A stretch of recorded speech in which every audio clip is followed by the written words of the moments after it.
Hey, what's up, everybody? This is Charles. I want to welcome you guys to another episode of the Dreamerspro Show, where we cover everything from sports, hot topics, classic debates, entertainment, where we give you guys a fresh perspective on things and how we see them. And in today's episode, the topic is, are the Clippers and the Lakers on a collision course? So that's the topic I want to get into in today's video. But before we get into that, I want you guys to please make sure you go ahead and hit the like button, hit the subscribe button, hit the notification bell to be notified whenever we drop our content. Also be on the lookout for our Dreamerspro Premium community in Dreamerspro.com.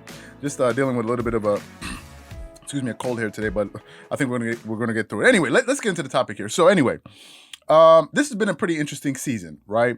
Because there's been a lot of noise that's been made in the NBA ever since the Nets were able to acquire James Harden and pair him up with Kyrie Irving and Kevin Durant. Some people immediately assumed that, okay, listen, this team for sure is going to go to the NBA Finals, or at least the Eastern. No, they're going to go to the NBA Finals. Some people have gone as far as saying that they're going to win it all. People like Skip Bayless. I remember when the Nets made the acquisition for James Harden. Skip Bayless came on TV and was telling Shannon Sharpe, like, hey, it's over for your man LeBron and all these different things. And Shannon Sharpe was like, Skip, what do you mean? What do you mean? You know how he does. So a lot of people have kind of jumped on the Nets bandwagon rather quickly. Stephen A. Smith has been one of them. Others have been like, wait a minute, you need to slow it down for a second. Let's not jump the gun too quickly, right? But they've been the talk of the NBA for the last week or so, last 2 weeks, because of the new shiny toy. They're the new shiny toy, and that's usually what happens. And you kind of forget about, old faithful, old reliable, the guys or the teams that have been there, been doing it at a high level, because it's a new thing. It's a new thing in the NBA. And for me, I've said, listen, I wasn't ready to put the Nets ahead of the Lakers or the Clippers. Why?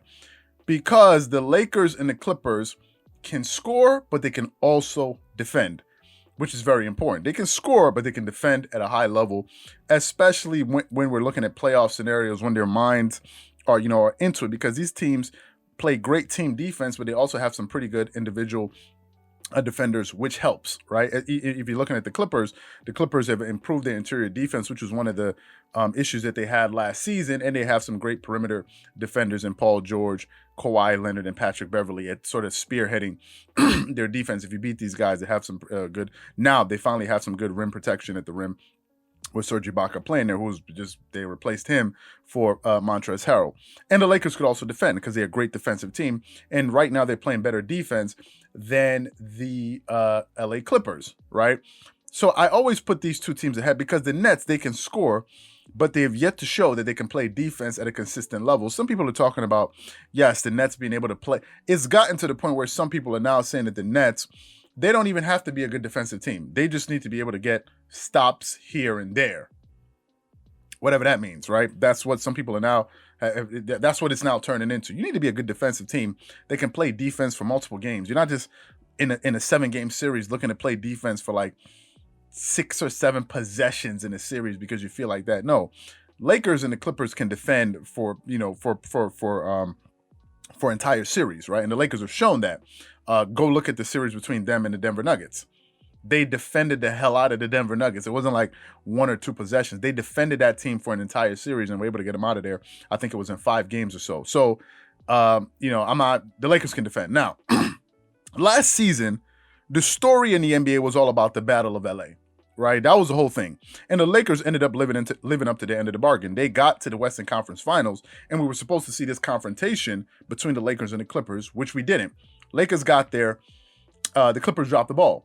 They dropped the ball and giving up a 3-1 series lead to the Denver Nuggets. And instead, it was a bit anticlimactic to see the Lakers versus the Nuggets instead of the Lakers versus the Clippers. Now, this Clippers team, however, I've said before, and I'm going to say it again, maybe for the people that are seeing this channel for the first time, it's a new Clippers team, in my estimation. Number one, because they have a new coach in Tyronn Lue. Some people thought, well, what's the difference between Tyronn Lue and Doc Rivers? I think now we're beginning to see that clearly, that there's a clear difference between Tyronn Lue and Doc Rivers. Tyronn Lue, man, let me tell you something. I think Tyronn Lue has also been one of the best coaches at stopping runs, at breaking momentum, because Tyronn Lue knows when to call timeouts. His team will be up 15 points and see something on the floor like, okay, listen, if I don't clean this up now, this 15-point lead that we have may go all the way down to 7. He'll call a timeout. Get guys refocused, get guys to calm down, and then, draw up a play. I like that about Tyronn Lue. Last season, Doc would kind of just let things happen. I don't know if he was trying to take the Phil Jackson approach, but I think it's safe to say that Doc Rivers was not Phil Jackson. Phil Jackson was a completely different thing. Phil Jackson's teams, when they would start messing up, he would let them figure it out on the floor. But that's Phil Jackson. You ain't Phil Jackson. Phil Jackson has 11 championship rings. Call a damn timeout. Doc will refuse to do that. I think Tyronn Lue has been very good at managing his team so far. They have some new personnel, as I mentioned, in Serge Ibaka, Luke Kennard, Nicholas Batum, who has been who would have thought that the Clippers acquiring Nicholas Batum, he would end up turning into their starter. Nicholas Batum has been, he's been everything for this team, right? To the point where they ended up moving. Marcus Morris Sr. ended up saying, listen, I'm going to go to the bench, which gave the team even more depth. Although I had some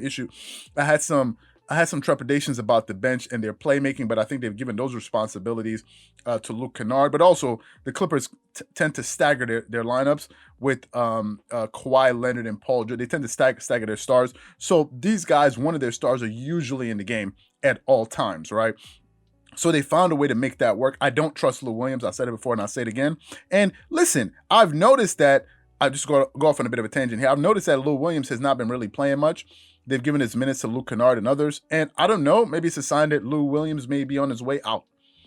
Personally, I think the team can win in spite of Lou Williams. They've been showing that. So I don't know, maybe they're going to get rid of him. Who knows? Anyway, they have a new culture.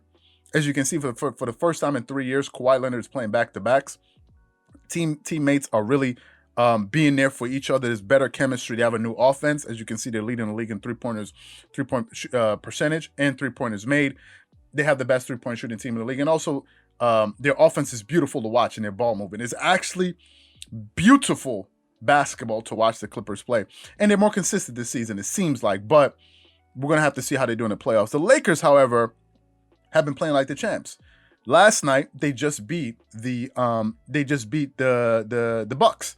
The Bucks, who had dropped the game to a close game to the New Jersey Nets, which was a high-scoring affair, but the Lakers beat them. And some people were asking whether or not LeBron is not himself. LeBron played fantastically well. He was the best player on the floor. So the Lakers are playing like the defending champs. If I look at the standings right now,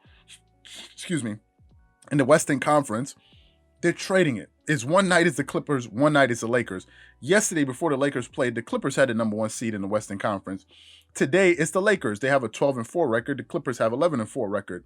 If the Clippers get a win tonight, I'm not sure if they're playing tonight, but if they do get a win tonight, and the Lakers don't play, then the Clippers are going to go back to the number 1 spot in the Western Conference, because the Clippers had that one-game advantage. Remember, they played one, so they're going to give them. They're usually going to have the edge, and they've also beat the Utah Jazz as well, if I'm not mistaken. No. I think they lost to the Jazz. They beat the Nuggets, but I think the Clippers lost to the Jazz. I'm not sure. So these two teams are kind of trading that number 1 spot. If I look at LeBron James, putting up fantastic numbers. He's averaging 24.5 points per game, 7.8 rebounds, 7.6 assists, shooting close to 50% from the field, close to 40% from the three, which is, he's never shot that. Maybe the last time he shot 40% from the three was in 2012, 2013 when he was with the Miami Heat. So he's having a fantastic three-point shooting season, and he's just LeBron, best player on that team by far. I never thought Anthony Davis was the second best player in the world. You're beginning to see that now. He's been a disappearing act this season. Go look at his numbers. I think the Lakers need to figure out what's going on with Anthony Davis psychologically and get him on the same page. Because, and as I said before, people were talking about AD is the best. AD rode the coattails of LeBron. Well, if AD was so great, why didn't he accomplish anything all these years? How can he be so great and he's never accomplished anything? The moment he gets with LeBron, the first season he wins a title, and you want to tell me that AD is the second? Y'all bugging. AD is riding the coattails of LeBron, and he's playing like the weak link right now for the Lakers, so he needs to pick it up. You can't be relying on a guy that's 36 years old. Come on, 36 years old, and you're putting all that pressure on him. What are you doing, Anthony Davis? Honestly, you just signed a big contract. You're walking around with your chest out. I'm a champion. You're the champ because of LeBron. Don't get it confused. And Laker fans, let me just quickly say this as well. Laker fans need to be wary, because when LeBron retires, if Anthony Davis is going to be the cornerstone of that franchise, I don't think that franchise is going to go very, very far. I don't think he's that dude, honestly. I don't see it. I don't see him as the guy that's going to take that team to the next level. He's not showing it. if he was, he would be able to at least match the productivity of LeBron. You can't have a season like you had last year and then all of a sudden you have such a drop off and just expect LeBron to carry you. So that's something I'm going to keep an eye on. You guys should keep an eye on with AD because I'm not so high on AD. Anyway, if you look at this, the Clippers' best player in Kawhi Leonard, he's averaging 25 points per game, 5 rebounds a game, which is a bit low. I would really like to see that number go up, and 5.8 assists. He's shooting 50% from the field, which is Kawhi Leonard-esque, 3 percentage points better than last season. He's shooting 45% from the 3 in 13 games. Good for him. 88% from the free throw line and getting you 2.1 steals. I think Kawhi Leonard is one of the leading candidates for Defensive Player of the Year so far.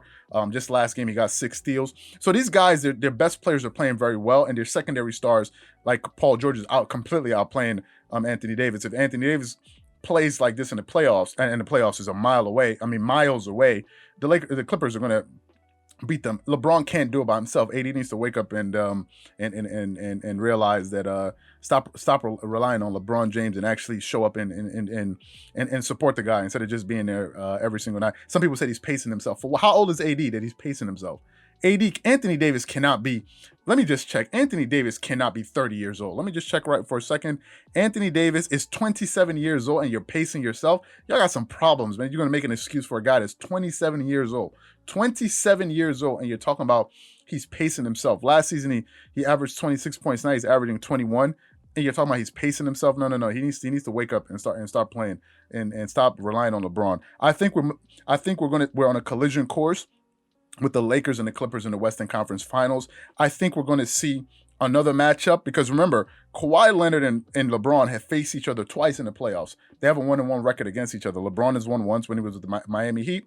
Kawhi Leonard won once when he was with the Spurs. I would like to see another confrontation in the Western Conference Finals. I think it'll be very fun to watch. You're looking at the top best players in the NBA, top 3, him, LeBron, Kawhi, LeBron, and Kevin Durant. These are the best players in the world. It would be fun to watch these two guys go at it. The Clippers have won 5 games in a row. The Lakers just came off a very impressive win, and I think these two teams are on a collision course, right? I think they're on a collision course. Obviously, they have to iron some things out. The Lakers have already proven that they can win a title. The Clippers have yet to prove that they can even get to Western Conference Finals. However, I do think it's a different team, and Kawhi Leonard seems to be very focused. One of the things that Nicholas Batum said in the offseason, one of the reasons I had to sign with the Clippers, it was a no-brainer because Kawhi Leonard's on a revenge season, and I want to be a part of that. And, when people doubted him, last time they doubted him like that, he won a title. So I think these are the 2 top dogs in the West, I think these are 2 best teams in the NBA. And I think if they meet in the Western Conference Finals, you're pretty much going to be watching the NBA Finals because these are the 2 best teams in the NBA. I think the Lakers are better than any team in the West, in the East, and I think the Clippers are better than any team in the East as well. So these are the 2 best teams, and I think they're going to be on a collision course. That's what I think. So what I want to know from you guys is, do you agree with me? Do you think that we're going to see a Lakers and Clippers collision course in the Western Conference Finals, or do you think it's going to be somebody else? Somebody else is going to spoil the party. Maybe the Denver Nuggets, maybe the Phoenix Suns, maybe somebody else that we haven't been paying attention to. Whatever you guys think, please leave your thoughts and comments in the comment section below. Again, if you enjoyed the video, be sure to make sure you go ahead and hit the like button, hit the subscribe button, and hit the notification bell. If you enjoyed this video, be sure to check out the next one that we have coming up. Once again, this is Charles here from Dreamerspro, wishing you guys an amazing day. Catch you guys on the next episode. Peace.